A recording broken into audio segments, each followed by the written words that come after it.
Hello बच्चों, कैसे हैं आप सब लोग। उम्मीद करता हूं आप बहुत अच्छे होंगे। बेटा मैं आपका केमिस्ट्री टीचर आज स्टार्ट करने जा रहे हैं हम केमिकल प्रॉपर्टीज ऑफ अल्कोहल में reaction with metals. Reaction with metals किसके साथ? अल्कोहल के साथ। तो आइए बेटा स्टार्ट करते हैं। देखिए, ये है reaction with metals. Reaction with metals का कॉन्सेप्ट हम कैसे क्लियर करेंगे? Alcohol react with active metals. Alcohol जो है वो एक्टिव मेटल से रिएक्ट करता है। रिएक्शन जो करता है वो एक्टिव मेटल से करता है। कौन कौन सी मेटल एक्टिव होती है? जैसे मैंने बताया बेटा, सोडियम, पोटेशियम और एल्यूमिनियम। और इनके साथ रिएक्शन करके करता क्या है? ये अल्कोक्साइड देता है और हाइड्रोजन देता है। तो पहले तो हमने ये समझ लेना है कि ये जो मैं अभी एक चीज लिख रहा था, एल्क ऑक्साइड, क्या होता है। पहले ये थोड़ा समझ लेते हैं। एल्कोक्साइड एक्चुअली में ये होता है RO नेगेटिव। ठीक है, RO नेगेटिव मामला ये आपकी समझ में आ रहा होगा। ये कौन है? ये एल्कोक्साइड है। ठीक है, अब इसको करना क्या होता है? करना ये होता है कि देखो, अगर यहां पर आ गया CH3O नेगेटिव तो ये हो जाएगा मिथॉक्साइड।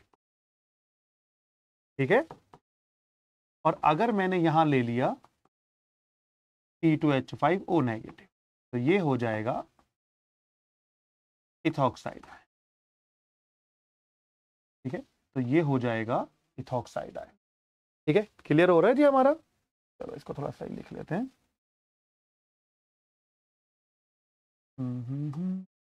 चलो, क्या हो रहा है भाई जी? अब ये ठीक है, अब रिएक्शन कर लेते हैं जरा। आइए फटाक से रिएक्शन करते हैं, बहुत जल्दी रिएक्शन करते हैं। जैसे ये मेरा आ गया ROH और मैं रिएक्शन कराना चाहता हूं सोडियम से, तो सोडियम क्या करेगा? इसको हाइड्रोजन को रिप्लेस करेगा। तो मिलेगा मेरे को RONA और मैं H लिखूंगा सिंगल। सिंगल H बहुत रिएक्टिव होता है तो मुझे H2 करना पड़ेगा। H2 करेंगे तो फिर मैं यहाँ 2 से मल्टीप्लाई कर लूंगा, तो फिर मुझे यहाँ भी 2 करना पड़ेगा क्योंकि R और O को मेंटेन करना है। फिर तो यहाँ भी 2 आएगा। इसका नाम होगा सोडियम एल्क ऑक्साइड। ठीक है, क्लियर होता है? आइए जरा देखते हैं। 2C2H5OH plus sodium. ठीक है, यहां भी 2 आएगा। समझ में आ रहा है आपको? तो क्या मिलेगा? 2C2H5ONA, सोडियम इथॉक्साइड, और बाहर हो जाएगा क्या?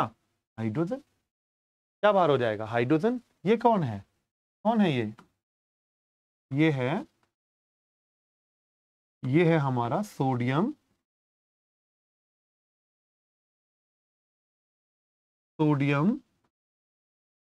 इथॉक्साइड। ठीक है भाई, समझ में आ रहा है? अगर CH3 आएगा तो सोडियम मिथॉक्साइड। ओके, चलिए अब नंबर 2 स्टार्ट करते हैं। आगे नंबर 2 स्टार्ट करते हैं। जैसे मैंने यहां पर लिया CH3 whole thrice COH। Actually में कौन है ये है टर्सरी इथाइल एल्कोहल। ठीक है, इसको प्रॉपरली कहीं ना कहीं ऐसे भी लिख रखा होगा। ठीक है, ये ऐसे भी आपको मिला होगा। ठीक है, मैंने क्या करना है? एल्यूमिनियम से रिएक्शन करनी है। अब मुझे पता है एक बात, जो कि ये है कि यहां पर ये पार्शियली नेगेटिव और ये पार्शियली पॉजिटिव है। अब अपने एल्यूमिनियम की वैलेंसी 3 है, यहां इस ऑक्सीजन की वैलेंसी 1 है, तो बनेगा क्या? बनेगा ये CH3 होल थ्राइस CO। ठीक है, इस सारे का होल थ्राइस लगेगा Al और बाहर हो जाएगा ये वाला H।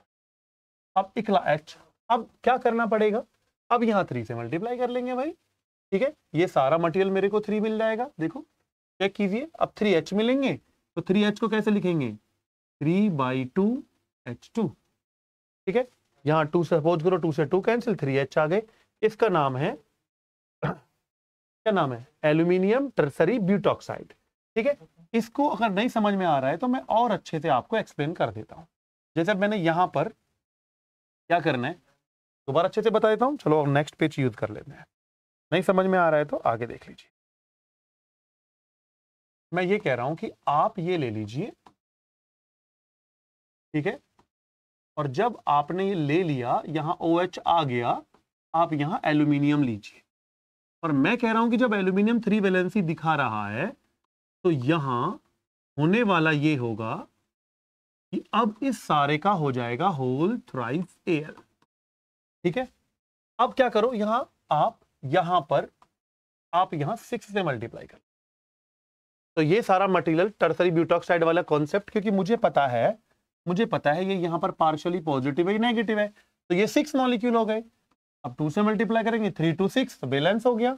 अब 2Al चाहिए तो 2Al आ गया, 6 से मल्टीप्लाई हो रही है, 6H आ रहा है, तो क्या बाहर हो जाएगा 3H2। ठीक है, क्लियर हो गया। अब एक बात थोड़ी समझ लेना अच्छे से जो मैं आपको बताने जा रहा हूं।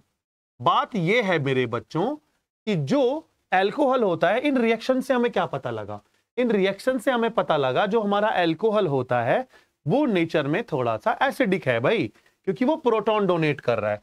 अगर कहीं पर हमको स्ट्रॉन्ग बेस मिल गए ना, अगर हमको कहीं पर स्ट्रॉन्ग बेस मिल गए ना, तो ये प्रोटॉन, ये जो अपना एल्कोहल है, ये क्या करेगा, ये प्रोटॉन डोनर का वर्क करेगा और यहां बन जाएगा BH और बाहर हो जाएगा OR नेगेटिव। तो इसने क्या किया है हमारे एल्कोहल ने, ये कौन है हमारा, ये है एल्कोहल। ठीक है, इसने क्या किया है, प्रोटॉन अपना दे दिया है किसको, बी को, स्ट्रॉन्ग बेस को। ठीक है, तो इसको हम बोल सकते हैं कॉन्जुगेट एसिड, और ये जो बना है जिसने प्रोटॉन दिया है वो हो जाएगा कॉन्जुगेट एसिड। अब यहां समझ लीजिए, इसने प्रोटॉन दिया है, ये जिसने प्रोटॉन दिया है, इसने प्रोटॉन एक्सेप्ट किया है। ठीक है, एक्चुअली ये बेस है, मैं जानता हूं ये बेस है, आप समझना पड़ेगा आपको, ये बेस है, इसके पास यहां लोन पेयर है, तो बेस ने प्रोटॉन ले लिया, जब ये बेस प्रोटॉन ले लेगा तो मैं उसको बोल सकता हूं कॉन्जुगेट एसिड। जब बेस प्रोटॉन ले लेगा तो वो कॉन्जुगेट एसिड है, और जब ये ROH जिसने प्रोटॉन दिया है, जो एसिडिक नेचर दिखा रहा है, जब वो प्रोटॉन दे देगा तो जो बचेगा वो होगा कॉन्जुगेट एसिड। समझ में आ गया बेटा, यही था हमारा रिएक्शन विद मेटल्स। ठीक है, अब नेक्स्ट लेक्चर में मिलेंगे हम बेटा एसिडिक नेचर ऑफ एल्कोहल के साथ, और अच्छे से एक्सप्लेन करेंगे एल्कोहल के एसिडिक नेचर को। ओके, टेक केयर बेटा।